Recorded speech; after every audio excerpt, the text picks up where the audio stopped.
लोक पहल की, जैसा कि मैंने आपको परिचित कराया कि यह राष्ट्रीय स्वयंसेवक संघ के स्वयंसेवकों का एक सत प्रयास है। अच्छा। सेवकों के अगुवा हैं डॉक्टर वीके सिंह, और हमारे साथ जुड़े हुए हैं डॉक्टर बीएल आर्या हाँ साहब, हाँ प्रयाग विश्वविद्यालय के पूर्व रजिस्ट्रार हैं, विद्वान हाँ हैं और हम लोगों के मार्गदर्शक हैं। और मैं हाँ स्वयं इलाहाबाद विश्वविद्यालय के एक कॉन्स्टिट्यूएंट कॉलेज में असिस्टेंट प्रोफेसर हूँ। हाँ तो हाँ ये हाँ पहल है, उसमें डॉक्टर ऋषिकेश, डॉक्टर चंद्रकिशोर जी जैसे हाँ हमारे हाँ। अनुज भी, छोटे भाई लोग जुड़े हुए हैं। और इसमें काशी से डॉक्टर संतोष सिंह, हाँ हाँ मेरठ इंस्टीट्यूट ऑफ टेक्नोलॉजी से डॉक्टर आलोक चौहान जो पूरा इसका मीडिया प्रभाग देखते हैं, और हमारे हाँ हाँ संयोजक डॉक्टर बीके सिंह जो प्रयाग विश्वविद्यालय के रजिस्ट्रार हैं इस समय। हाँ हाँ और पार्थिटिकर सर एक हैं, वो प्रबंधन के प्रोफेसर हैं, वो पूर्वांचल विश्वविद्यालय जौनपुर से है। कुल मिलाकर हाँ हाँ हमारा ध्येय, हमारा उद्देश्य राष्ट्रीय संकल्पना को साकार करना है। और लोक पहल का वर्तमान परिक्षेत्र उत्तर प्रदेश है, उत्तर प्रदेश पर हाँ हम फोकस करते हैं। और आज हम सबका सौभाग्य है कि हमारे बीच एक यशस्वी विद्वान प्रोफेसर ईश्वर सिंह जी हम लोगों के बीच हैं, जो reader department of pharmacology university of Liverpool United Kingdom है। और सर, जब आप वहां से बैठ करके, उस धरती से बैठ करके जब आप भारत को देखते हैं, तो एक अखंड भारत की परिकल्पना आपके मस्तिष्क में आती है। स्वदेश के प्रति अतीव प्यार और उसके प्रति अनुराग भी उत्पन्न होता है। तो मैं आपसे यह नहीं कह सकता कि आप उत्तर प्रदेश के संदर्भ और परिप्रेक्ष्य पर बोलिए, आप पूरे भारत पर बोलिए। और आज का विषय ही है वैश्विक स्वास्थ्य सुनिश्चितता में भारत का योगदान। लेकिन लोक पहल उत्तर प्रदेश का परिक्षेत्र है और उत्तर प्रदेश देश का हृदय है। और जब जब उत्तर प्रदेश सोचता है, कुछ चिंतन करता है, मनन करता है, यह ऋषियों का प्रदेश है, गंगा से आच्छादित प्रदेश है, गंगा की तलहटी है, तब तब जमाना करवट लेता है। और हम सबका सौभाग्य है कि उत्तर प्रदेश को एक यशस्वी मुख्यमंत्री बिना है, पूज्य योगी आदित्यनाथ जी के रूप में, जो एक साथ त्याग भी है और वैराग्य दोनों के प्रतीक हैं। अद्भुत कार्य क्षमता है, अद्भुत प्रशासनिक सामर्थ्य है, और उसके साथ वह उत्तर प्रदेश के विकास की ओर लगे हुए हैं, विकास को। और उसमें स्वास्थ्य एक महत्वपूर्ण प्रश्न है, इंफ्रास्ट्रक्चर का एक महत्वपूर्ण विषय है हेल्थ। और हेल्थ सेक्टर में सर आप पूरे विश्व को देख रहे हैं, यूरोप के बहुत बड़े देश में हैं, जिसने दुनिया पर राज्य किया है, हम भी उसके कभी पराधीन थे। उस राष्ट्र में भी किस तरह की अनहोनी कोविड-19 में हुआ, उसकी सापेक्षता में उत्तर प्रदेश ने किस प्रकार सफलतापूर्वक सीमित संसाधन, असीमित जनसंख्या के बीच तालमेल बिठा के कार्य किया है। भारत को भी यशस्वी प्रधानमंत्री मिले हैं, योगी और मोदी की यह युगल मणिकांचन सहयोग भारत को एक नई दिशा देने की ओर अग्रसर है। वैश्विक स्वास्थ्य सुनिश्चितता में भारत का योगदान सर आपको मैं क्या बताऊं। आप डॉक्टर हैं, ऑर्गेनिक केमिस्ट्री आपका विषय है, फिर अद्भुत विषय आपका फिलॉसफी भी विषय रहा है। तो एक साथ विज्ञान और एक साथ आध्यात्म, आप दोनों के संगम हैं। और इस संगम से जो भी इस द्वंद्व से निकलेगा, उस वाणी में बहुत मूल्य होगा, उस वाणी में शक्ति, ओज और ऊर्जा होगी, इसकी मैं परिकल्पना कर सकता हूं। स्वास्थ्य भारत के लिए जीवन शैली है।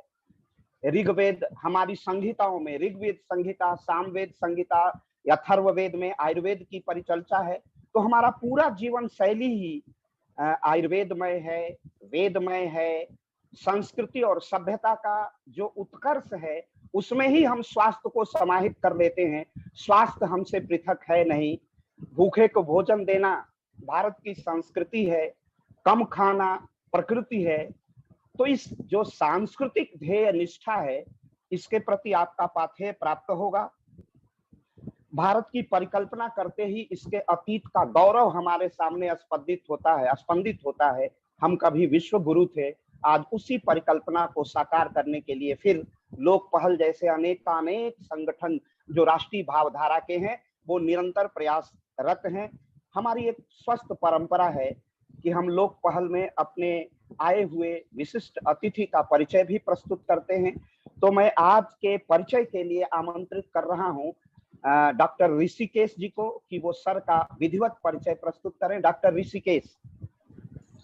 बहुत बहुत धन्यवाद सर, आपने बड़े ही सुंदर तरीके से पूरी की पूरी प्रस्तावना रख दी है। इसके बाद बहुत थोड़ी सी बात कहने के लिए रह जाती है, लेकिन फिर भी चूंकि जैसे आपने बताया कि हमारी परंपरा है कि हम अपने अतिथि का एक विधिवत परिचय कराते हैं। इस क्रम में जैसा कि सर ने बताया, सबसे पहले तो मैं लोक पहल मंच के इस आभासी परिचर्चा माला में एक बार फिर से अपने सभी दर्शकों, श्रोताओं, सम्मानित लोक पहल के वरिष्ठ पदाधिकारियों और आज के इस कार्यक्रम के मुख्य अतिथि एवं वक्ता की उपस्थिति को सादर नमन करते हुए एक बार फिर से सभी का हार्दिक स्वागत एवं अभिनंदन करता हूं। जैसा कि अखिलेश सर ने अभी बताया कि लोक पहल वस्तुतः भारतीय सनातन संस्कृति की संरक्षा के साथ साथ उसके परिवर्धन के लिए दृढ़ प्रतिज्ञ मंच है, और जो कि जननी जन्मभूमिश्च स्वर्गादपि गरीयसी के महनीय भाव में विश्वास रखता है। और साथ ही यह मंच राष्ट्रीय भावधारा से ओतप्रोत ऐसे वरिष्ठ स्वयंसेवकों की एक टोली है जिनकी संघ आयु काफी लंबी है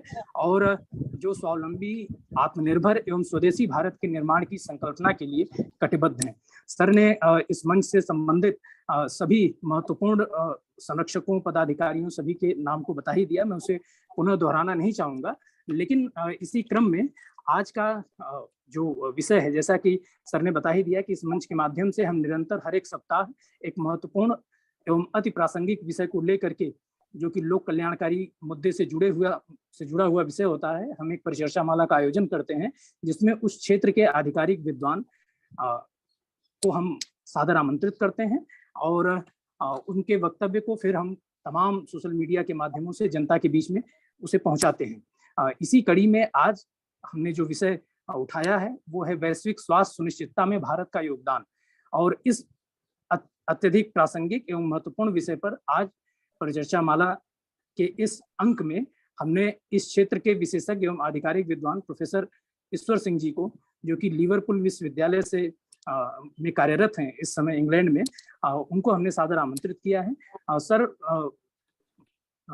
अतिथि परिचय के इस क्रम में थोड़ा सा अगर बात हम आज के विषय के संदर्भ में अगर रखें तो इसको कहने में किसी भी प्रकार की झिझक नहीं है कि जो आज का ये विषय है वो चिकित्सा के क्षेत्र से संबंधित जरूर है, लेकिन ये कहीं न कहीं इस विषय में जो शब्दबंध हैं, जो पंक्तियां हैं, वो कहीं न कहीं भारत की लोक मंगलवादी सामाजिक संस्कृति, जिसका सार ही सर्वे भवन्तु सुखिनः है, जिसका सार वसुधैव कुटुंबकम है, उस सद चेतना को प्रतिबिंबित करता है।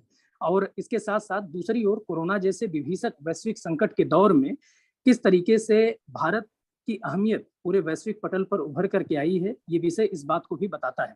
दरअसल कोरोना जैसे गंभीर संकट के दौर में जब पूरी दुनिया त्राहिमाम करते हुए महामारी का सामना कर रही थी, उस समय भारत ने पूरी दुनिया के देशों के लिए मदद का हाथ बढ़ाया और अपनी एक उदार छवि प्रस्तुत की।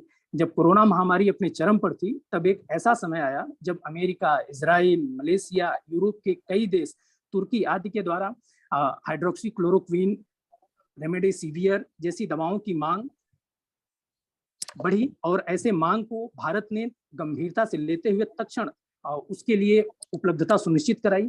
भारत ने वंदे भारत मिशन चलाया, जिसके तहत बड़ी मात्रा में mask, PPE kit, diagnostic kit, दस्ताने, वेंटिलेटर, ऐसे तमाम चिकित्सकीय सुविधाओं और उपकरणों की उसने आपूर्ति की।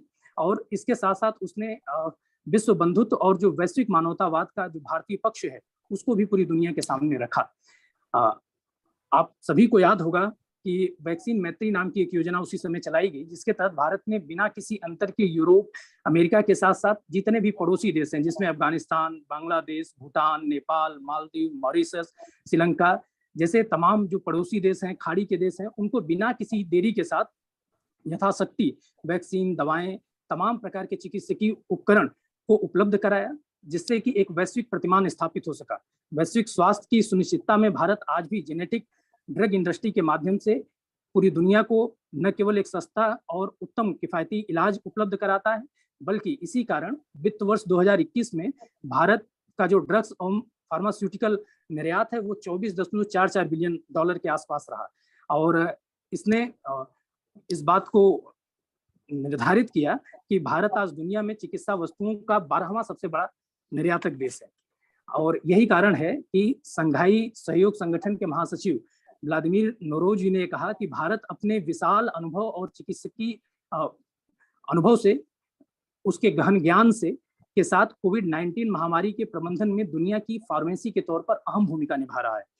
अंतर्राष्ट्रीय स्तर पर वैश्विक मानव कल्याण एवं स्वास्थ्य चिंता को महत्व देते हुए एक और जहां हमारे यशस्वी प्रधानमंत्री नरेंद्र मोदी जी ने संयुक्त राष्ट्र महासभा की वर्चुअल बैठक में सितंबर 2020 में कहा था कि भारत के वैक्सीन उत्पादन और वितरण क्षमता का उपयोग इस संकट से लड़ने में सारी मानवता की मदद करेगा।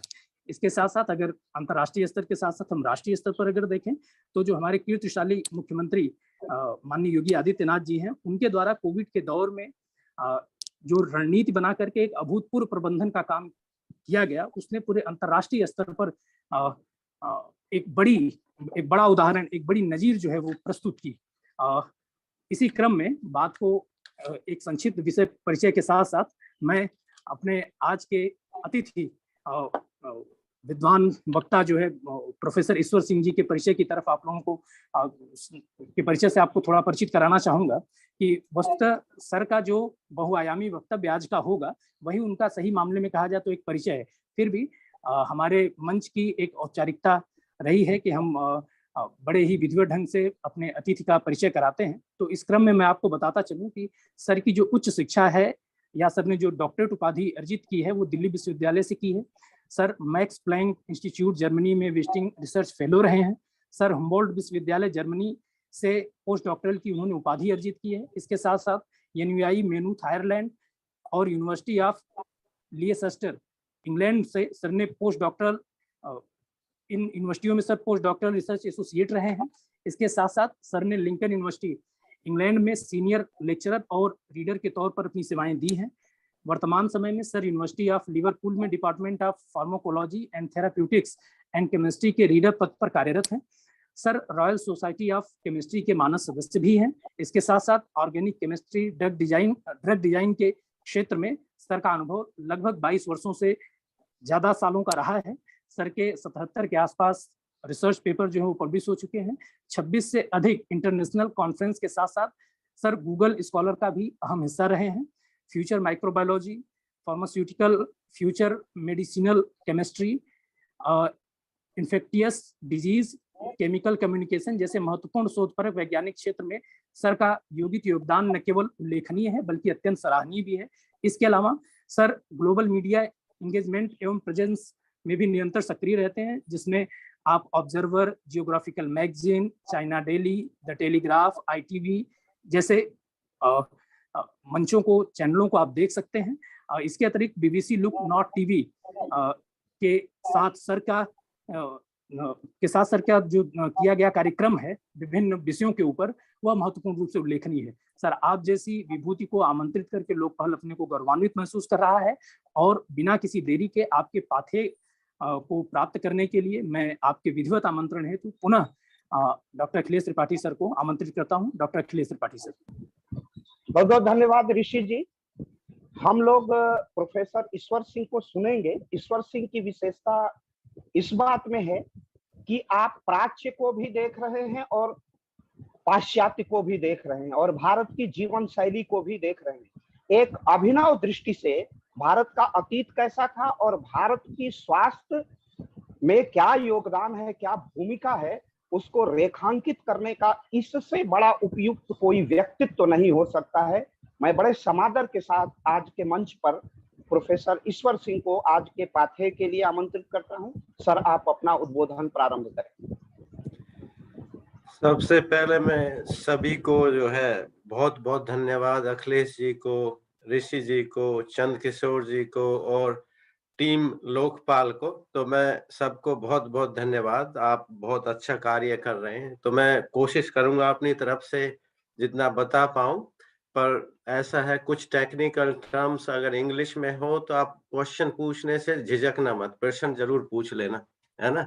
ऐसा होता है अक्सर ना, आप लेक्चर सुनते रहते हैं लोग तो एक झिझक बनी रहती है कि पूछूं ना पूछूं, है तो पूछ जरूर लेना अगर कोई मन में प्रश्न हो ना।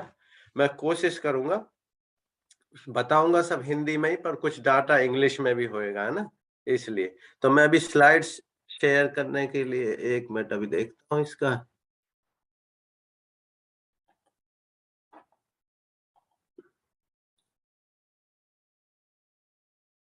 दिखाई दे रहा है आपको कुछ? जी सर, जी सर। अच्छा, स्लाइड आपको दिखाई दे रही है उधर? जी सर, स्लाइड दिखाई दे रही है सर। अच्छा अच्छा अच्छा, चलो मैं इसको तो आज का जो चर्चा का विषय है, चर्चा मैं इसलिए कह रहा हूँ कि ये जो है 2 वे प्रोसेस है। आप प्रश्न भी पूछ सकते हैं, मैं अपनी तरफ से जानकारी जितनी दे सकता हूँ कोशिश करूंगा। तो ये जो है आपका वैश्विक स्वास्थ्य सुनिश्चितता में भारत का योगदान, भारत का ना, वो काफी महत्वपूर्ण है। तो इसलिए मैं जो है धीरे-धीरे आपको बताता हूँ इसके बारे में। ये मैंने थोड़ी इंग्लिश में भी डाल दी है डिटेल, बाद में अगर किसी को जैसे हिंदी में कुछ लोगों को अगर प्रॉब्लम हो, ना समझ में आती हो, क्योंकि ये ग्लोबल प्लेटफ़ॉर्म है आपका, हैं? तो सबसे पहले तो मैं जो है टीम लोकपाल को धन्यवाद देना चाहूँगा, जिसमें कि आपका डॉक्टर विजय कुमार जी, डॉक्टर बाबूलाल आर्य, डॉक्टर आलोक चौहान और ये डॉक्टर संतोष कुमार सिंह जी और डॉक्टर अविनाश जी, और जो है आप मार्गदर्शक और संरक्षण मंडल और अखिलेश जी, चंद्रकिशोर जी, ऋषिकेश जी, तो आपका सादर धन्यवाद है आमंत्रण के लिए। तो मैं जो है आपका तो कंट्रीब्यूशन है, जिस तरह का जो है आपका कहते हैं ना, भारत का क्या योगदान है ना, ग्लोबल हेल्थ में, वैश्विक स्वास्थ्य में, तो उसके ऊपर थोड़ा-सा आपको डिस्कशन करके फिर मैं आपको जो है थोड़े एग्ज़ाम्पल बता के क्या कनेक्शन है, अभी हम क्या कर रहे हैं, उसको ग्लोबल उसके क्या बेनिफिट है, और जो है आपका उत्तर प्रदेश का क्या उसमें कनेक्शन है, और जो है भारत को उसके क्या फ़ायदे हो सकते हैं। तो पूरा जो है थोड़ा-सा ओवरव्यू बताऊँगा। तो उसमें सबसे पहले जो है ये जो है वैश्विक स्वास्थ्य में जो इंडिया का जो कंट्रीब्यूशन आता है, ह्यूमन कैपिटल। ह्यूमन कैपिटल का मतलब है जो है आपका यहाँ पे जो है लोग बाग पढ़ते हैं, जो साइंटिस्ट बन जाते हैं, डॉक्टर्स बन जाते हैं, है ना? तो ये बहुत बड़ा कंट्रीब्यूशन है अपने आप में। 1 साल में जो है आपका 78,000 डॉक्टर जो है बनते हैं इंडिया में, हैं? और 78,000 में से जो है कैसे वो जो है दुनिया के कोई शायद ऐसा देश होगा वहाँ जो है इंडिया के जो आप डॉक्टर्स और साइंटिस्ट ना हो। है ना? ढूँढना पड़ेगा, तब स आपको कहीं हर जगह मिल जाएँगे। जैसे मेरा अपना अनुभव रहा है, जैसे आपका जर्म का, यूके का, आयरलैंड का, यूके में भी डिफरेंट-डिफरेंट जगह का, आपका ग्लासगो का, लिंकन का, लेस्टर का, है ना? तो आपको हर जगह मिल जाएँगे, हैं? तो स्वास्थ्य से रिलेटेड बहुत बड़ा जो है भारत का योगदान है। तो ये तो बहुत छोटे-छोटे कहते हैं ना, वो है उदाहरण है। मैं बता रहा हूँ। आप यूके में देख लीजिए, आप जो है एनएचएस में जो वहाँ की नेशनल हेल्थ सर्विस है, उसमें जो है आपका सेकंड मोस्ट कॉमन जो नेशनैलिटी जो दिखाई देती है वो इंडियंस ही हैं। यूएस में भी आप देखें तो आपका 80,000 80,000 जो है मेडिकल डॉक्टर्स हैं, और ये तो अभी डॉक्यूमेंटेड है, और भी होंगे, मैं बता रहा हूँ। ये तो बस थोड़ा-सा आपको ये बताने के लिए कि क्या जो है किस तरह का कंट्रीब्यूशन। सो एक तो आपका ये हो गया ह्यूमन कैपिटल, ये बहुत बड़ा कंट्रीब्यूशन है। उसमें आपके वैज्ञानिक हो गए हैं, डॉक्टर्स, वो वाले मेडिकल डॉक्टर जो दवाई देने वाले हैं, क्योंकि एकेडमिक डॉक्टर भी होते हैं, जैसे आपका चंद किशोर जी हो गए, आप जो संस्कृत में डॉक्टर हैं? तो हर तरह के डॉक्टर होते हैं। जैसे अभी हमारा है वो है आपका मेडिसिन में केमिस्ट्री केमिस्ट्री के ऊपर है। तो एक तो हो गया आपका ह्यूमन कैपिटल। दूसरा है जो है भारत का बहुत बड़ा योगदान है, वो दवाइयों के बारे में है, विच तो आपकी जो इंट्रोडक्शन में आपने बताया ये कितना बड़ा योगदान चल रहा है, उसमें कुछ उदाहरण हैं इसमें। तो इंडिया को जो दूसरा जो बहुत बड़ा कंट्रीब्यूशन आता है, उसका जो वैश्विक स्वास्थ्य में आता है, दवाइयों के बारे में और वैक्सीन के बारे में। और वैक्सीन वाला तो बहुत रिलेवेंट है अभी। तो इंडिया को जो है आपका कहते हैं फार्मेसी ऑफ द वर्ल्ड, कहते हैं दुनिया की फार्मेसी के रूप में जो देखा जाता है। फार्मेसी का मतलब है जहाँ दवाइयाँ बनती हैं, है ना, तरह तरह की दवाइयाँ बनती हैं। ये कुछ एग्जाम्पल जैसे देखो, ये क्रीम है माइक्रोजेल करके, और ये बहुत सारी जो है दवाइयाँ बनती हैं। और नंबर्स जो है मैं बताता हूँ आपको, जो कितना जो है एक्सपोर्ट होता है। ये जो है आपका 22 बिलियन US डॉलर का दवाइयों का एक्सपोर्ट है हर साल का। तो ये बहुत बड़ा नंबर है। और जो सबसे महत्वपूर्ण बात है उसमें जो है लो कॉस्ट, कम कीमत वाली दवाइयाँ बनती हैं। ये बहुत महत्वपूर्ण बात है। महंगी वाली तो आप बनाओगे तो हर जगह नहीं बेच सकते ना। मान लो आपका लो और मिडिल इनकम कंट्री है, जैसे अफ्रीका हो गया, आप आसपास देख लो पड़ोस में, जैसे बांग्लादेश, श्रीलंका, नेपाल, तो वहां पे और अफ्रीका में भी, और जो आपका साउथ अमेरिका में भी जो है, ये बहुत महत्वपूर्ण है कि आपकी जो दवाइयों की कीमत कम हो, लो कॉस्ट, तो लोग बाग उसको खरीद पाए, है ना। जब कीमत कम होगी तभी खरीद पाएंगे। तो ये बहुत बड़ा योगदान है भारत का इस मामले में। और जो है ये पेंडेमिक जो है कोविड-19 से पहले भी जो है 50% वैक्सीन की ग्लोबल डिमांड इंडिया से सप्लाई होती है, 50% है। और जब कोविड-19 आपका आया तो उसमें भी जो है आपका मिलियंस ऑफ डोजेज है।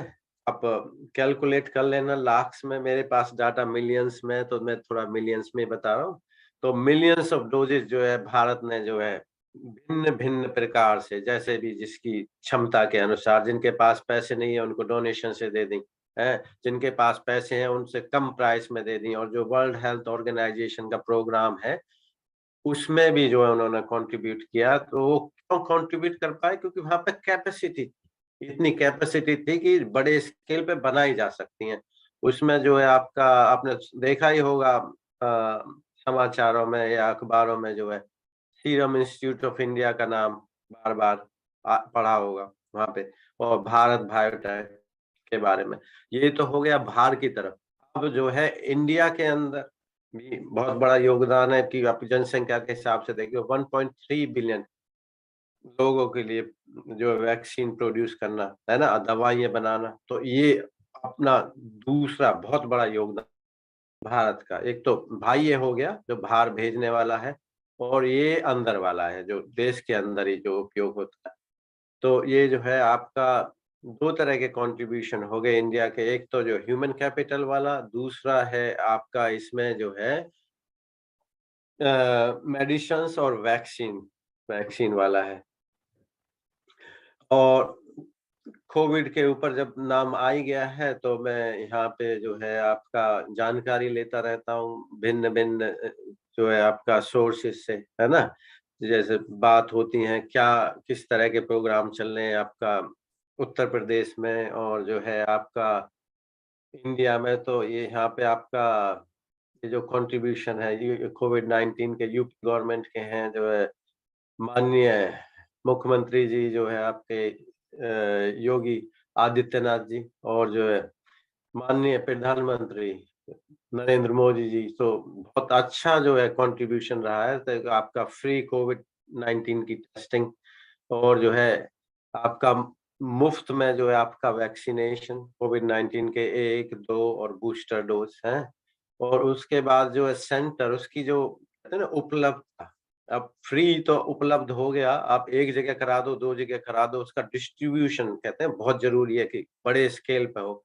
तो देखो ब्लॉक लेवल पे जितने भी गाँव आते हैं ब्लॉक लेवल पे भी है। उसके बाद ब्लॉक के बाद भी अगर गाँव के लेवल पे आप जाएँ, गाँव में भी मैंने जो है जानकारी प्राप्त की है, जिसमें कि आपका विलेज लेवल पे गाँव में कैंप लगा के लोगों को जो है वैक्सीन लगाए जा रहे हैं। और उसके बाद अवेलेबिलिटी अवेलेबिलिटी जो उपलब्धता है, ऐसा नहीं है कि मान लो आज लगा दिए 100 दिन नहीं है आगे के, तो अवेलेबिलिटी भी उसकी जो है बहुत अच्छी जो है रही है। तो ये बहुत अच्छी जो है कहते हैं दिशा में जो है प्रोग्रेस हो रही है।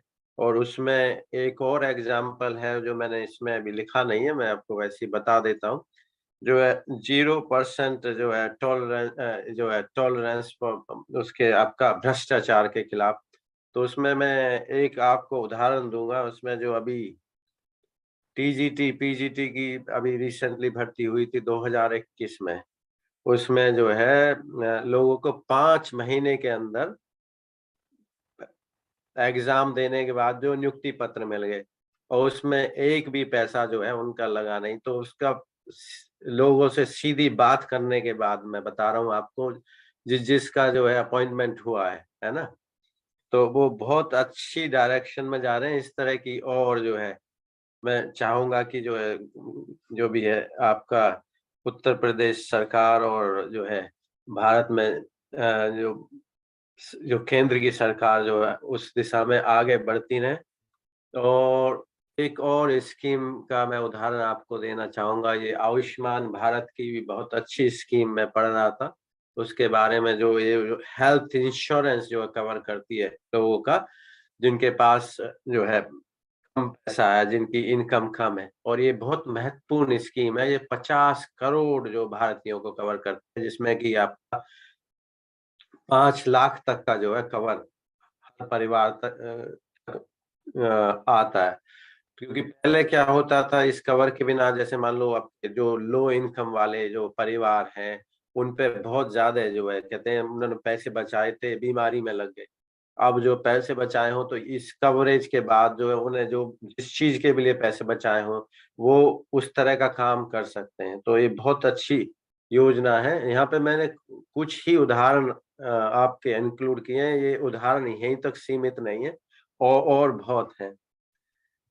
और जो है एक और एरिया में जो है, क्योंकि मेरा जो अनुभव जो कहते हैं ना कर्म भूमि रही है जो है संक्रामक रोगों के ऊपर काम करने की, तो एक जो है उसी श्रेणी में आता है ट्यूबरक्लोसिस, माइकोबैक्टीरियम ट्यूबरक्लोसिस उसका साइंटिफिक नाम है।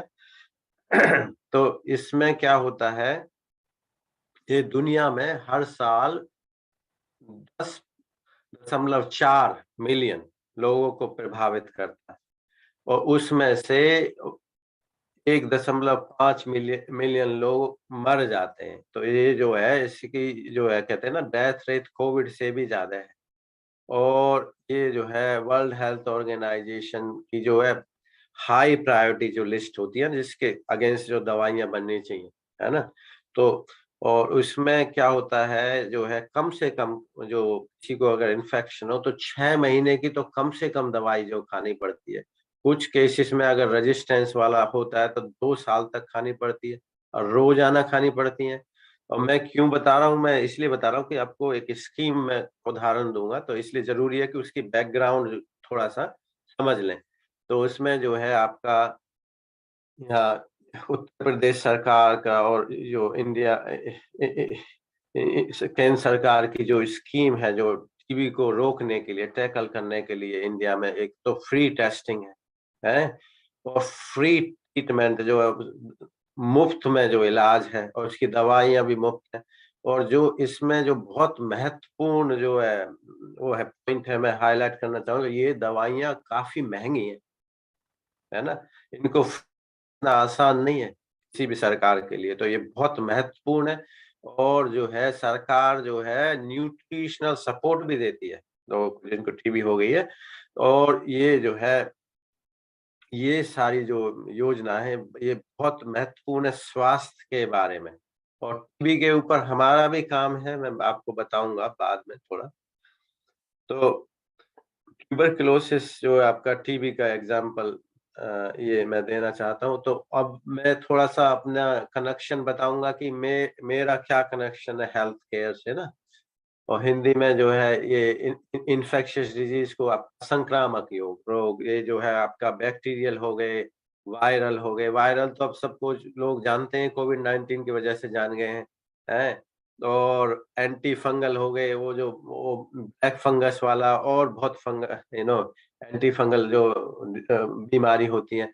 तो मैं आपको अपनी थोड़ा सा जो है शिक्षा के बारे में बताऊंगा। तो जो है प्राथमिक शिक्षा आपके जो है ना सरकारी स्कूल के अंदर यहाँ बुलंदशहर में जो प्राप्त करी, उसके बाद आपका मेरठ यूनिवर्सिटी जो है आपका, ये जो चौधरी चरण सिंह यूनिवर्सिटी मेरठ, उसके बाद आपका दिल्ली विश्वविद्यालय में आप देख सकते हैं कि तरह तरह की, इसमें कोई कॉन्वेंट स्कूल नहीं है। मैं ये पॉइंट आपका हाईलाइट करना चाहता हूँ कि सरकारी विद्यालय से पढ़ के, है ना, तो जो लोग सरकारी विद्यालय से पढ़े हों तो वो अपने आप को थोड़ा सा ना पीछे ना समझें। इसलिए मैं जान पूछ के ये जो पॉइंट आपको यहाँ पे जो बताना चाह रहा है। उसके बाद आपका max Planck institute for molecular physiology, ये जर्मनी में, डॉर्टमुंड में। उसके बाद जो है काम हमारा हुआ है ये आपका जर्मनी में, आयरलैंड में, या आपका यूनाइटेड किंगडम में भी, ग्लासगो में, ये स्कॉटलैंड में पड़ता है, लेस्टर है, लिंकन है, अभी हाल फिलहाल में आपका यूनिवर्सिटी ऑफ लिवरपूल में है। तो ये थोड़ा सा बैकग्राउंड में इसलिए देना चाह रहा था कि ऐसा नहीं है कि आप सरकारी स्कूल में पढ़ के भी वहां जा सकते हैं। मेरा कहने का मतलब ये है कि इसकी कोई सीमा नहीं है। ये थोड़ा सा विचार, कहते हैं ना, विचार में थोड़ा सख्ती रखें तो आप थोड़ा सा, मैं अभी ये संक्रामक रोगों की बात चल रही है तो मैं अब थोड़ा सा अपने काम जो हमारा अभी है उसके ऊपर मैं आपको बता देता हूँ। तो उसमें हमारा अभी काम जो है एंटीबायोटिक्स के ऊपर है, एंटी फंगल, एंटीवायरल। तो एंटीबायोटिक्स में जो टीबी की जो है क्या है और काम है उसके ऊपर, जब अब जो भी दवाइयाँ उपयोग में आ रही हैं, अगर वो काम करना बंद कर दें तो उनको कैसे ट्रीटमेंट होगा। जब वो काम करना बंद कर देती हैं तो उसको कैसे ट्रीटमेंट करते हैं, क्योंकि बहुत बार जो है भिन्न-भिन्न देशों से जो है लोग बाग कॉन्टैक्ट करते हैं, क्योंकि हमारा जो है ग्लोबल प्रेजेंस है मीडिया में जो काम के बारे में, है ना? तो इसलिए वो कॉन्टैक्ट करते हैं कि जो है आप ये दवाई एंटीबायोटिक काम नहीं कर रही है, आप नई एंटीबायोटिक कब आने वाली है ना? तो बहुत जगह जो फेल हो जाती है, और मैं बता रहा हूँ लाखों लोग जो है उसमें जो है अभी मर जाते हैं, अभी जो रेजिस्टेंट इन्फेक्शन से। तो उसमें 3 चीज़ें बहुत महत्वपूर्ण हैं उसकी समझने के लिए। ये बैक्टीरिया, कहते हैं ना, एक कहानी है, इसमें 3 कैरेक्टर हैं। एक तो हो गया बैक्टीरिया, है, दूसरी होगी एंटीबायोटिक, और तीसरा कैरेक्टर है इसमें रेजिस्टेंस। तो एंटीबायोटिक क्या करती हैं, वो बैक्टीरिया को मारने का काम करती हैं, है ना? और जब वो मारना बंद कर दें, जब बैक्टीरिया जो है कहते हैं ना रास्ता ढूंढ ले कि एंटीबायोटिक को ओवरकम करने का, तो रेजिस्टेंस हो जाता है। तो हमारा मेन काम यही है कि एंटीबायोटिक काम करती रहे ना आगे भविष्य में, क्योंकि एंटीबायोटिक के बिना तो कहते हैं ना जितनी भी आप कहते हैं हेल्थ केयर है ग्लोबली विश्व में, उसके बिना उसको चला पाना संभव नहीं है। वो इसलिए बहुत जरूरी है एंटीबायोटिक। और एक बहुत छोटा सा एग्जांपल मैं आपको दूंगा कि ये 90% जो है चिल्ड्रन में पहले क्या होता था, एंटीबायोटिक से पहले जब नहीं बनी थी तो अगर मेनिंजाइटिस हो जाए तो 90% केसेस में उनकी मृत्यु हो जाती थी। बहुत, कहते हैं ना, बहुत ज्यादा हाई मोर्टेलिटी रेट। और एक एक और उदाहरण है जो ये जो है एक कांस्टेबल थे अल्बर्ट अलेक्जेंडर, अपनी थोड़ा सा काम कर रहे थे गार्डन के अंदर, है ना, गुलाब के कांटे से उन्हें खरोंच लगी, बैक्टीरियल इन्फेक्शन हो गया और उसी से मर गए। नहीं, बहुत सिंपल इन्फेक्शन भी लोगों को ना मार सकता है, तो उसमें उसका वर्किंग एंटीबायोटिक्स का बहुत महत्व है। तो ये जो है एंटीबायोटिक से पहले जीवन कैसा था उसके बारे में थोड़े से उदाहरण मैंने बताए हैं। और ये एंटीबायोटिक की जो है डिस्कवरी हुई थी, वो प्लान डिस्कवरी नहीं थी, वो कोइंसिडेंस ही था।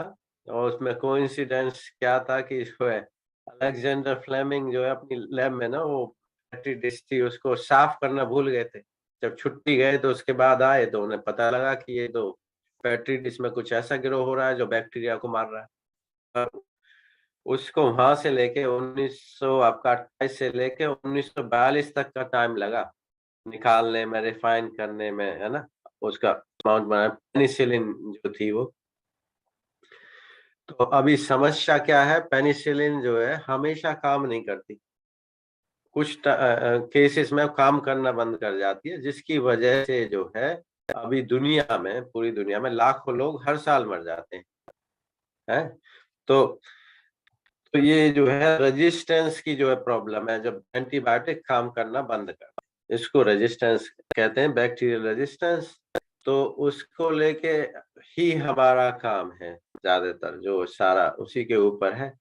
तो उसके रेजिस्टेंस का इम्पैक्ट जो कहते हैं ना ग्लोबल स्केल पे इम्पैक्ट जो है, आपको एक एग्जांपल मैं देता हूँ। यहाँ पे यूके में 5 मिलियन जो है सर्जिकल ट्रीटमेंट होते हैं, उसमें सब एंटीबायोटिक काम आती है।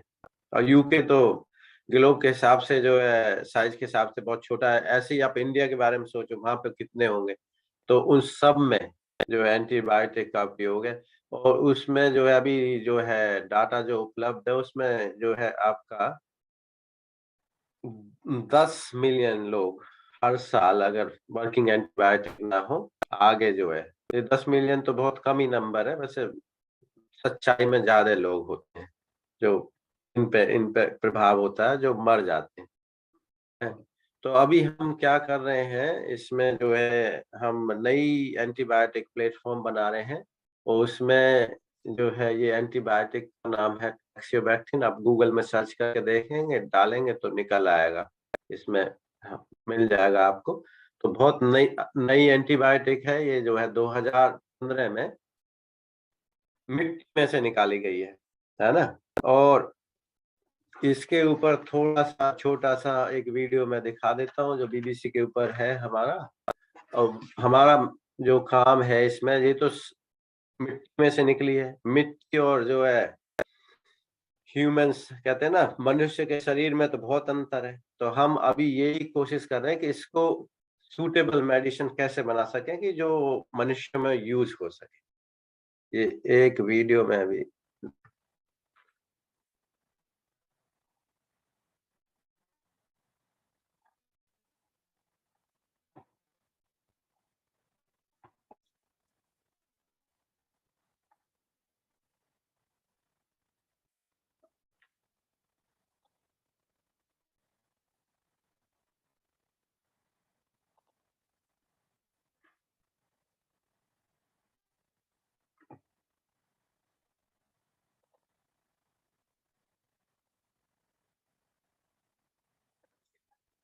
ये छोटा सा वीडियो है आपका, जनरल अंडरस्टैंडिंग के हिसाब से शायद अच्छा रहेगा। इंग्लिश में है, वैसे मैं इसकी जो की पॉइंट आपको बता दूंगा हिंदी में।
तो ये इस वीडियो में जो मेन पॉइंट जो था यही था कि जो है आपका जो एंटीबायोटिक ये जो नई जो अभी डिस्कवर हुई है तो हम उसको सिंप्लीफाई कर रहे हैं कि जो है वो एक तो उसकी जो है प्रोडक्शन हो सके, लो कॉस्ट पे हो सके, कम कीमत पे हो सके, और उसकी जो सेफ्टी और अच्छी बनाई जा सके, और उसकी जो कहते हैं ना एफिकेसी, इफेक्टिवनेस, उसको बढ़ाया जा सके। तो इन चीजों को लेके तो इसलिए इसकी ग्लोबल कवरेज रहती है, क्योंकि इसकी जो है सबसे महत्वपूर्ण बात जो है कि ये बैक्टीरिया को ना बहुत जगह एक ही साथ अटैक करके मारती है, तो उसका रेजिस्टेंस की प्रॉब्लम अभी इसमें नहीं है। तो इसलिए इसका बहुत अच्छा जो है स्कोप है, और इसकी जो है टीबी के अगेंस्ट, ट्यूबरकुलोसिस के अगेंस्ट भी बहुत अच्छी एक्टिविटी है। एप्लीकेशंस तो इसके बहुत हैं, पर टीबी के अगेंस्ट भी इसकी बहुत अच्छी जो एक्टिविटी है, जो मेन चीज है। और बाकी जो है इसमें आपने देखा होगा वीडियो में, जो वर्ल्ड हेल्थ ऑर्गेनाइजेशन के जो सीनियर एडवाइजर हैं डॉक्टर पीटर बायर भी, उन्होंने भी इसको एंडोर्समेंट जो किया कि काफी अच्छा जो है स्कोप है इसका आगे का। तो ये इसके ऊपर ही जो है अभी हम जो है मेनली काम कर रहे हैं, पर इसमें जो है इसकी रिलेवेंस तो ग्लोबली है, क्योंकि इन्फेक्शन जो होते हैं, संक्रामक रोग होते हैं, उनकी जो है आप देखते हैं कोविड-19 में कैसे फैलते हैं। कोई पासपोर्ट और वीजा की जरूरत तो होती नहीं है, वो ऐसे ही फैल जाते हैं। तो इसका रिलेवेंस जो है इसकी जो है ग्लोबली है, और जो है इंडिया के हिसाब से भी जो है जो भी डेवलपमेंट है इंडिया के लिए भी जो इसमें पोटेंशियल है, जैसे मान लो टीबी हो गया और जो इन्फेक्शन है उसमें उपयोग इसका हो सकता है, पर ये अभी ना डेवलपमेंट के फेज में है, टाइम लगेगा आगे जाने में, है ना। तो ये इसकी इम्पोर्टेंस के हिसाब से फिर इसकी कवरेज भी जो है ग्लोबल होती है। अभी जो है मार्च में ही थी, जो स्काई न्यूज में आया था आपका ये 2022 में, यहाँ जो है आपका इंडिपेंडेंट और एक्सप्रेस और बहुत सारे जो है ग्लोबल जो है न्यूज आउटलेट में आया था, इंडिया में भी काफियों में आया था। ये अभी नहीं, बहुत पहले से भी जो हमारा काम चल रहा है, तो आता रहता है अक्सर। और जो है ये आपका ये कुछ उसी को लेके एग्जाम्पल है। तो ये अब इसी के साथ मैं जो है इस जो है डिस्कशन को जो है विराम दे रहा हूँ। तो कोई भी जो है क्वेश्चन हो तो आप जो है मेरे को बता दें। मैंने कोशिश करी जितना मैं कवर कर सकता था, पर अगर कुछ रह गया हो तो मैं उसके लिए क्षमा चाहता हूँ। सर आपने बहुत अच्छे ढंग से हम लोगों को उन तथ्यों से, चूंकि हम लोग विज्ञान के विद्यार्थी नहीं हैं, विशेष रूप से चिकित्सा विज्ञान और चिकित्सा विज्ञान के साथ जो औषधि विज्ञान है, जो फार्मास्यूटिकल उद्योग है, उसके विषय में आपने, और आपका विशेष कार्य है एंटीबायोटिक की सक्रियता किस प्रकार बनी रहे, वो किस प्रकार एक्टिव रहे, उसके विषय में आपका विशेष योगदान है। हम लोग ईश्वर से कामना करते हैं कि आप इस क्षेत्र में लगातार उन्नति करते रहें और विश्व में कीर्तिमान स्थापित करें। यह लोक पहल और हम सब भारतीयों की कामना है, बहुत मंगल कामना है। आपने हमको कई तरह से उत्प्रेरित किया है। आपने हमें बताया कि गांव की पगडंडी से निकलकर, किसान परिवार से निकलकर चौधरी चरण सिंह विश्वविद्यालय मेरठ, वाया दिल्ली विश्वविद्यालय, फिर होमबोल्ट विश्वविद्यालय और कई जगह की यात्रा करते हुए फिर अंत में लिवरपूल विश्वविद्यालय में रीडर के पद को सुशोभित कर रहे हैं। यह पूरे उत्तर प्रदेश के लिए गर्व का विषय है, हम समस्त भारतवासियों के लिए गर्व का विषय है।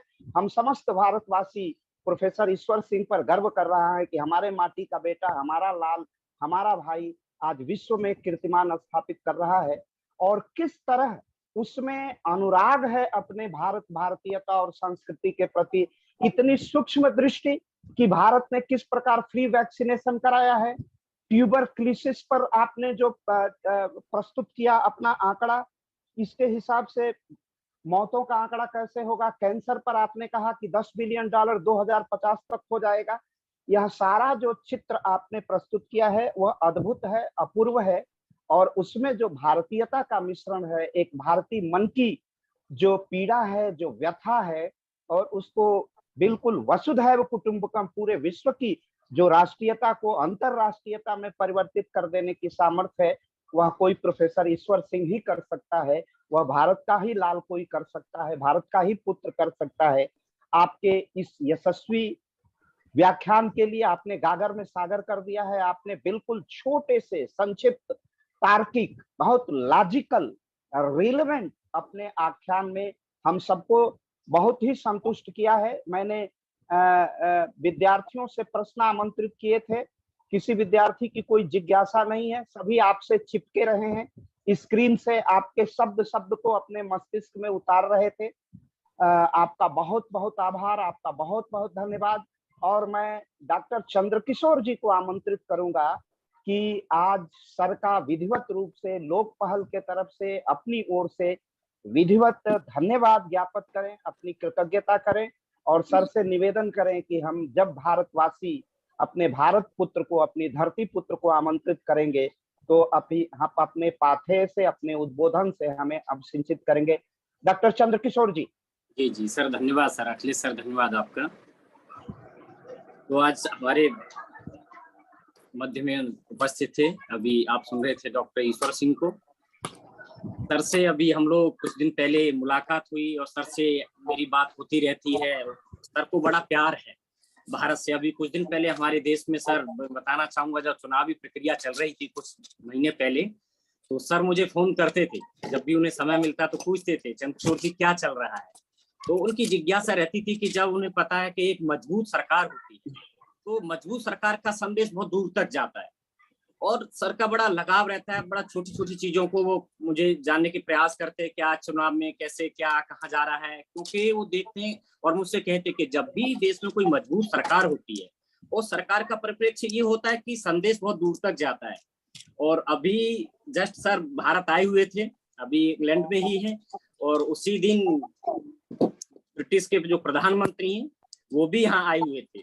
तो उन्होंने भी कहा कि मैंने वैक्सीन लगवाई है। तो सर ने मुझे फोन करके बताया कि देखो आज हम इंग्लैंड के प्रधानमंत्री भी कह रहे हैं कि वैक्सीन भारत की लगाई हुई है, और वो बताते हैं कि भारत में इतना ताकत है, यहाँ के लोग इतना, भी सर ने डाटा भी दिया इंग्लैंड में और यूएसए में हमारे यहाँ के कितने डॉक्टर्स कार्य कर रहे हैं, हमारे यहाँ की नर्सेज कार्य कर रही हैं, हमारे यहाँ बड़े बड़े आप देख रहे हैं बहुत जहाँ जी संस्थान है वहाँ के बड़े सीईओ पद को भारत के लोग शोभित कर रहे हैं। और उस चीज को हम भारत में कैसे लाएं, उस चीज पर सर का मतलब बहुत बड़ा काम है। और वो टीबी को लेकर के बात होती है, सर कहते हैं कि टीबी पर इतने लोग मर रहे हैं, हमारी सरकार इतना, भारत की सरकार इतना खर्च कर रही है, उन मौतों के आंकड़ों को कैसे कम किया जा सकता है। तो बड़ा चिंतित रहते हैं सर भारत के लिए, और उनका काम भी है उसी प्रकार का, और आने वाले समय में वो हमें लाभ भी मिलेगा सर। तो आज सर आपने हमारे आमंत्रण को स्वीकार किया और हम सभी बड़ा गौरवान्वित महसूस कर रहे हैं अपने आप को, और लोक पहल भी आपको बहुत बहुत धन्यवाद। और जिन्होंने हमारे जो सीनियर्स हैं, हमारे अभिभावक हैं, डॉक्टर BLR सर, चाहे वो डॉक्टर VK सिंह सर हों, doctor Alok sir, doctor Santosh Chauhan sir, doctor Avinash sir, doctor Akhilesh Tripathi sir, doctor Harshmani sir और डॉक्टर ऋषिकेश जी, आप सभी को भी धन्यवाद, क्योंकि हमें कार्य करने का मौका देते हैं। हम जाते हैं, मिलते हैं, जैसे अभी सर से हम मिले, सर से मैंने कहा आप थोड़ा सा हमारे लोक पहल पर आइए और भारत के बारे में बताइए सर, कैसे हम और अपना बढ़ा सकते हैं, कैसे कार्य किया जाए, मतलब देश को हम तरक्की पर कैसे दे सकते हैं। और आप बड़ी ही सूक्ष्मता से आपका ध्यान रहता है। आपने कभी चर्चा की थी सर कि TGT PGT एक वैकेंसी हुई, तो मैं थोड़ा सा उस पर आपको बताना चाहूंगा कि ये वैकेंसियां सर ऐसे होती थी पिछली सरकारों में, कि अभी 2011 में एक वैकेंसी आई थी, आयोग ने ही निकाली, माध्यमिक शिक्षा आयोग ने निकाली, और 2021 में वो फाइनल हुई है। उसकी भर्ती पूरी इस सरकार ने की है, 2010 वर्ष बाद भर्ती हुई है। अभी जो आपने चर्चा की 2021 में 5 महीने में लोगों को नियुक्ति पत्र मिल गया, और उनका शायद दिसंबर के बाद वेतन भी आने लगा है। तो अभी ये हमारी एक जो गवर्नेंस है, गुड गवर्नेंस का परिणाम है, क्योंकि योगी जी ने आते ही काम को, ये अप्रैल में वैकेंसी आ रही है, मार्च अप्रैल में फॉर्म भरा जा रहा है, एग्जाम अगस्त में हो रहा है, नवंबर में नियुक्ति पत्र मिल जा रहा है।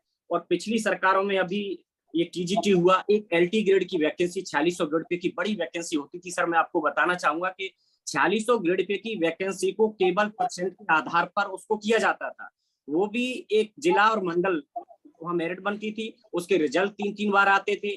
अभी सरकार जब आई योगी जी की, उसके बाद प्राइमरी में वैकेंसी हुई, मात्र टेट की फीस ली उन्होंने, जो एक पात्रता परीक्षा होती है, उसकी फीस भी उसी के आधार पर आप फॉर्म भरिए मात्र 250-300 रुपए में, और पूरी भर्ती उसी पर फाइनल हुई, दोबारा फीस भी नहीं देनी पड़ी। पिछली सरकारों में सर ऐसा होता था कि एक जो माननीय ग्रामीण पृष्ठभूमि से बच्चा है, जो किसान का बच्चा है, क्या कर इन सरकारों का 500 रुपए लेते थे। 75 जिले हैं, 35-36 हजार रुपया एक विद्यार्थी के लिए केवल फॉर्म भरने की फीस लगती थी। अब 35 से 37 हजार रुपए एक विद्यार्थी इसलिए खर्च करता था मात्र फॉर्म भरने के लिए। ये सरकार आई, इसने सब कुछ हटाया, मात्र आपको एक बार टेट की फीस देनी है, सुपर टेट देना है, उसके बाद सीधा आपको ऑनलाइन फॉर्म भरना है और उसमें आपका सिलेक्शन होगा, कोई कहीं कुछ नहीं। ऐसे ही बहुत सारी वैकेंसियां हुई। एग्रीकल्चर टेक्निकल असिस्टेंट में उन्होंने इंटरव्यू हटाया, टीजीटी लेवल से इंटरव्यू हटाया। ऐसा बना रखा था कि एक परिपाटी उत्तर प्रदेश में चलने लगी थी कि जैसे नहीं विवाह शादी होता है तो व्यक्ति पैसे का इंतजाम करता है, तो कि भाई हमारे रिलेशन में उनकी शादी है तो हमें कुछ पैसा देना है। तो ऐसे नौकरियों में एक परिपाटी थी कि उनके बेटे की, उनकी बेटी की नौकरी है तो कुछ पैसा दो, और लोग बड़ा खुशी से देते थे। मैंने ये प्रत्यक्ष देखा, और उनको लगता भी नहीं था, क्योंकि परिपाटी बनी हुई है, नौकरी लग रही है तो पैसा चाहिए। कुछ लोग कुछ काम करें तो पैसा को जैसे शादी विवाह के लिए बचा के रखते, तो पैसा बचा के रखा जाता था सर कि नौकरी में कुछ पैसा देना है। अभी एक पैसा नहीं लगा, जो आपने चर्चा की एग्रीकल्चर टेक्निकल असिस्टेंट अभी एक भर्ती यूपी सरकार ने की, कोई पैसा नहीं लगा। टीजीटी अल्टी ग्रेड भर्तियां हुई, कोई पैसा नहीं लगा बिल्कुल, और उन्होंने इंटरव्यू हटा दिया। इंटरव्यू के नाम पर उगाही होती थी, यहाँ पर पिछली सरकारों में ऐसे कार्य हो रहे थे। राजस्व लेखपाल में इन्होंने इंटरव्यू हटाया। टीसीएस में 200 नंबर का इंटरव्यू होता था, योगी सरकार आने के बाद उन्होंने सीधा 200 नंबर से 100 नंबर का इंटरव्यू किया, जिससे कि कहीं कहीं ऐसा होता था कि कुछ अनियमितता होती थी उसमें। तो हमारी सरकार आने के बाद योगी जी ने बहुत ही सार्थक कदम उठाए, जिससे भ्रष्टाचार बहुत कम हुआ, और उसका हम परिणाम देख रहे हैं कि हम दोबारा से योगी जी, इसीलिए जनता ने इतना बड़ा प्रदेश है और दोबारा से वो आसीन हुए मुख्यमंत्री पद के लिए। तो मैं सर आपका बहुत बहुत धन्यवाद देता हूं, जो आपने इतने सारगर्भित अपने शब्दों से हमें लाभान्वित किया, और हम आशा करते हैं कि जब कभी हम आपको आमंत्रित करेंगे तो आप हमारे निमंत्रण को स्वीकार करेंगे और हमें अपना कुछ समय देंगे। जब भी हम भविष्य में आपको आहूत करेंगे, बुलाएंगे, तो मैं आशा करूंगा कि आप हमें समय देंगे और हमारे लोग पहल पर आकर के हमें कुछ समय दे करके लाभान्वित करेंगे सर। तो आपका बहुत बहुत धन्यवाद। और इसी के साथ डॉक्टर अखिलेश त्रिपाठी सर, आपका संचालन सर, जब आप संचालन करते हैं तो हमें एक ऋचा मिलती है। आपके संचालन से एक ऊर्जा ऐसी मिलती है कि हमें काम करने का, लोक पहल के लिए, समाज के लिए एक हम नए तरीके से, अभी ऋषिकेश जी और मैं प्रयास करते हैं कि दिल्ली में किसी के पास जाएं, यहाँ पर कहीं भी हमें जाना होता है तो हम जाते हैं। अभी सर से भी मुलाकात हुई, सर से हमने आग्रह किया आप हमारे प्लेटफॉर्म पर आइए सर, बताइए थोड़ा लोक पहल और भारत, आप भारत के हैं, भारत में आप जन्मे हैं, भारत में आप पले हैं, भारत में आप बड़े हुए हैं।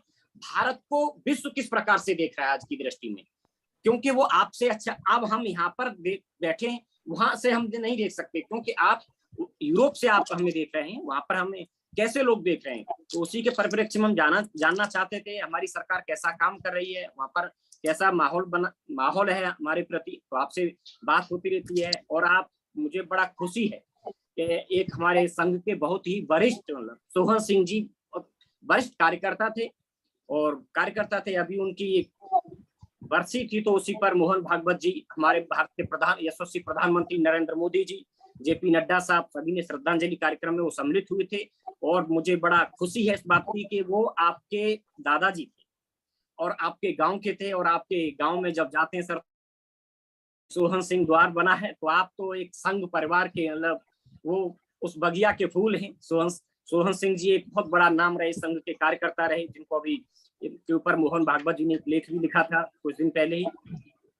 तो आपके संस्कार और संघ से और उससे जुड़े हुए हैं, आपको भारत से प्यार है, तो इसीलिए मैं आपका बहुत बहुत धन्यवाद करता हूं, जो आपने हमें समय दिया। और उसी के साथ मैं अपने सभी वरिष्ठ, मतलब जो हमारे लोक पहल के संरक्षक हैं, जो लोग पहल के कर्ता धर्ता है, जिनके संरक्षण में जो हमारे अभिभावक तुल्य हैं, मैं उन सभी का भी धन्यवाद करता हूं, जो सर आपने हमें मौका दिया। आप हमें छूट देते हैं कि जाइए, आप सर से बात कीजिए, आप बुला के लाइए, आप लोग काम कार्य करिए, जो आप हमें एक फील्ड देते हैं, हम उस पर कार्य करने का प्रयास करते हैं। और उसी के साथ आज हमारे साथ हर्षमणि सर हैं, जो हमारे साथ बहुत उनका हमें पाके मिलता रहता है, आज भी है। सर आपका भी बहुत बहुत धन्यवाद। और हमारे साथ ऋषिकेश जी हैं, अखिलेश त्रिपाठी सर हैं, आप सभी का भी धन्यवाद। और हमारे साथ बहुत सारे हमारे आज श्रोता जुड़े हुए हैं प्रत्यक्ष रूप से। और अभी हमारा ये कार्यक्रम विभिन्न प्लेटफॉर्म पर सोशल मीडिया पर जाएगा, जैसे फेसबुक है, ठीक है सर, फेसबुक है, यूट्यूब है, उस पर भी लोग देखेंगे। उनका भी बहुत बहुत धन्यवाद, क्योंकि हम आगे बढ़ें और हमारा जो लोग पहले है वो हम उसको आगे ले जाएं। जो सरकार की बात है हम वो करें, जो सरकार कर रही है उसे लोगों को बताएं, लोगों की जो समस्या है वो सरकार तक पहुंचाएं। क्योंकि जब प्रशासन अच्छा होगा, शासन अच्छा होगा, तो ये जो समस्याएं हैं, क्योंकि ये एक शिक्षा और स्वास्थ्य है, दोनों ऐसी चीज है कि जो राष्ट्र को मजबूत करती है। और उन्हीं पर आज आपका संबोधन उन्हीं से संबंधित था, क्योंकि आप एक हायर एजुकेटेड हैं और चिकित्सा के क्षेत्र में आपका बहुत बड़ा काम है। तो सर आपका बहुत बहुत धन्यवाद जो आपने हमारे निमंत्रण को स्वीकार किया। और मैं अखिलेश सर को आमंत्रित करना चाहूंगा। सर बहुत बहुत धन्यवाद चंद्र किशोर जी, आपने रहस्योद्घाटन किया। श्रीमान सोहन सिंह जी की वंश परंपरा से प्रोफेसर ईश्वर सिंह का तादात्म्य है, संबंध है, उसी रक्त समूह से आते हैं। और जो विनम्रता, सहजता, सरलता, सटीकता, इतना जो मानवीयता से ओतप्रोत गुण है, एक भारत माँ के अटूट प्यार करने वाले परिवार की वंश परंपरा से ही आ सकता है।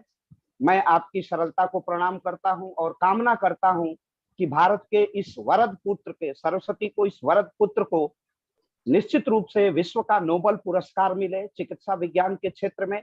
इस मंगल कामना के साथ कि आपका कार्य अद्वितीय है और आप में अदम्य जिजीविषा शक्ति है, जीवन की एक अदम्य शक्ति, साहस, गांव की पगडंडियों से विश्व के सबसे बुद्धिमान देश में, और उसमें भी बुद्धिमान देश में रहते हुए तथाकथित बुद्धिमानों पर अपना बौद्धिक वर्चस्व स्थापित किया है। यह अद्भुत है, अपूर्व है, अतुलनीय है और हम सब बहुत गर्व का अनुभव कर रहे हैं। और बहुत बढ़िया रहस्योद्घाटन चंद्र प्रकाश जी ने कहा, और चंद्र प्रकाश जी ने सूक्ष्मता से उत्तर प्रदेश सरकार के माननीय योगी जी के सदप्रयासों को जिस तरह कम्युनिकेट किया है, फैसिलिटेट किया है, वह बहुत ही माने काबिले तारीफ है, उसको कहा नहीं जा सकता। और बड़ी सरल भाषा में जिस प्रकार प्रशासनिक क्षमता का, जिस प्रकार प्रशासनिक प्रयोग का उत्तर प्रदेश के लोक सेवा आयोग में अनियमितता समाप्त हुई, टीजीटी से माध्यमिक शिक्षा चयन बोर्ड से समाप्त हुई, लेकिन अभी और कुछ करने की आवश्यकता है। अभी तो यह केवल संकेत मात्र है। गंगोत्री तो पवित्र हुई है उत्तर प्रदेश का लोक सेवा आयोग, लेकिन अन्य आयोगों को भी माननीय योगी जी की दृष्टि मिलेगी, इस आशा और विश्वास के साथ मैं चाहूंगा कि उत्तर प्रदेश की सरकार गंगोत्री को पवित्र करे। जब गंगोत्री पवित्र होती है तभी गंगा की पवित्रता की कल्पना की जा सकती है। प्रोफेसर ईश्वर सिंह जी के प्रति हृदय से आभार। आप हमारे ही परिवार के हैं, राष्ट्रवादी भावधारा के सशक्त हस्ताक्षर हैं, वसुधैव कुटुंबकम के विस्तृत आयाम हैं, और उस राज्य में रह रहे हैं, यूनाइटेड किंगडम में, जिस देश का संविधान मैं पढ़ाता हूं, जिस देश का इतिहास पढ़ा है। और जैसे ही इतिहास की तरफ दृष्टि जाती है तो वंदे मातरम और उससे आत्माहुत अनेकानेक आत्माओं की चीख पुकार सुनाई देती है। आप वहां अपना परचम बुलंद करें, वसुधैव कुटुंबकम, वंदे मातरम, चरैवेति को और आगे बढ़ाएं। और ईश्वर आपको से प्रार्थना है कि हमारे ईश्वर को नोबेल पुरस्कार प्रदान करें। इस मंगल कामना के साथ मैं आज के कार्यक्रम के समापन की उद्घोषणा करता हूं। और जिस आभासी मंच से हम सब एक दूसरे से मिले हैं, सुन रहे हैं, हमारे इलाहाबाद विश्वविद्यालय के अनेक विद्यार्थी आज जुड़े थे, उन सबका अभिनंदन। लेकिन जिसके सब प्रयास से हम जुड़े थे, उस तकनीकी आयाम को प्रस्तुत करने वाले श्रीमान आयुष जी का भी हृदय से बहुत बहुत धन्यवाद, आभार। डॉक्टर आलोक चौहान सर, जिनका जो ये आभासी मंच प्रदान करते हैं, उनका हृदय से धन्यवाद। सभी दर्शकों, प्रोफेसर ईश्वर सिंह के प्रति मेरा विशेष धन्यवाद, आभार। चंद्र किशोर जी युवा हैं, ऋषिकेश जी यह चिर तारुण्य की साधना देश की राजधानी में करते हैं, सबके प्रति मेरी विशेष शुभकामनाएं और बहुत बहुत आभार और शुभकामनाएं प्रोफेसर ईश्वर सिंह जी को। सभी को मैं सबके प्रति बहुत बहुत धन्यवाद। और जो है ये तो सौभाग्य की बात है, जो है सोहन सिंह जी के दर्शन हो जाते थे जब मैं दिल्ली में था। अभी नहीं रहे, फिर भी उनकी विचारधारा तो है। जो सबसे ज्यादा जो अनुभव के आधार पे जो मैं कुछ कह सकता हूँ, जो है यही है कि विचारों में बहुत शक्ति होती है ना। जहाँ विचार में शुद्धि है वहीं शक्ति है, और जहाँ शक्ति है वहां पे फिर कोई चीज ऐसी रहती नहीं जो ना प्राप्त की जा सके। बिल्कुल सर, बिल्कुल ठीक सर, सादर प्रणाम। हाँ सर सादर प्रणाम सर, ईश्वर सर सादर प्रणाम सर, अखिलेश सर सादर प्रणाम सर। प्रणाम प्रणाम सर। सभी को, सादर बहुत प्रणाम। बहुत आशीर्वाद ऋषिकेश, बहुत बहुत आशीर्वाद चंद्रकिशोर जी। अखिलेश सर प्रणाम। प्रणाम सर। प्रणाम, बहुत बहुत आशीर्वाद, ढेर सारी शुभकामनाएं आप दोनों को। जी धन्यवाद सर।